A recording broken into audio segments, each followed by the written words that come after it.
All right, so today we're going to talk about our last couple exponent properties. And so first, to see these properties, we're just going to do a couple patterns. So we're going to start with 2 to the 4th. So that's 2 times itself 4 times. So 2, 4, 8, 16. And 2 to the 3rd then is just 1 less 2. So 2, 4, 8. And then 2 to the 2nd, of course, is 2 times 2, which is 4. And so you notice what the pattern here is. Since I'm multiplying by 1 less 2, when I go backwards, I'm dividing by 2, right? So when I go down a power, I'm dividing by 2. And so that turns out to keep being true as we continue going down. And so the next one will be 2. And that one makes sense also because it's just 2 to the 1st. Where it starts getting a little bit weird is when we get to the 0 power. When people first see the 0 power, they think, oh, that's 0, because 2 times 0 is 0, but the power is different. We're going backwards, we're dividing by 2, and so 2 divided by 2 is 1. And it doesn't really matter that we were using 2. It turns out that the same pattern holds with whatever number you're using. You keep going backwards, you keep dividing, you're always going to end up at 1 here. And so this property ends up being pretty easy as long as you remember it. Anything to the 0 power is always equal to 1. And so it doesn't matter if it's simple or complicated or messy or not, anything to the 0 power is 1. And so 6 to the 0 is 1. X to the 0 is 1. This whole mess here is all to the 0 power, so that's 1. Works with fractions. That's 1. This is a big, huge mess, but it's all to the 0 power, so don't really have to worry about it. It's all 1. And so that's all there is to that property. You just have to remember that anything to the 0 power is 1. So when you're multiplying, it basically just goes away because 1 times anything is just that thing, same thing back. So that's the 0 power one.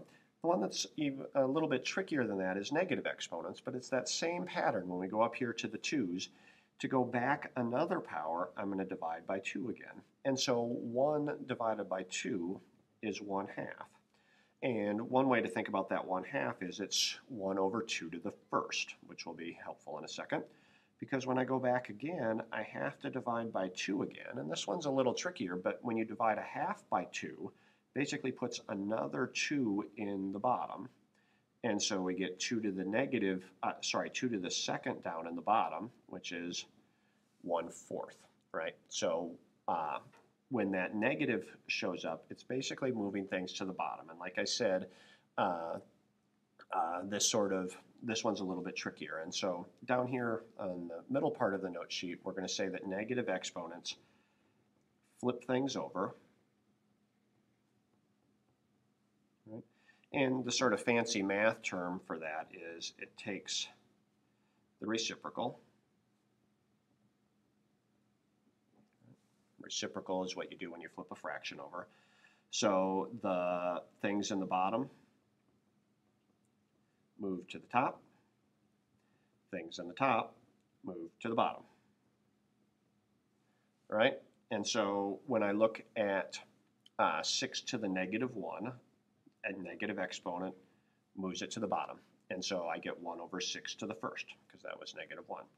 6 to the -2 moves to the bottom. And so that's 1 over 6 squared, which is 1/36.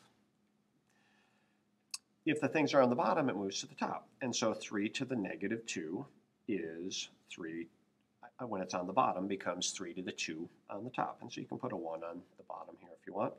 And so that becomes 9. Okay? So things that were on the top move to the bottom and the exponent becomes positive. Notice what doesn't happen is none of these answers became negative. That's a really easy mistake to make. People like to just make the answer negative because that exponent was negative. All the negative exponent does is flip it over. When we think up here, our pattern never introduces a negative. We just keep dividing by 2. That's not going to ever make the answer negative. It makes the answer smaller, but not negative. The same thing works with x's. So x to the -2, it's going to move it to the bottom. So it's going to be 1 over x squared. 1 over x to the -3, -3 moves that exponent, moves it all to the top and makes the exponent positive. Okay, so that's negative powers and the 0 power.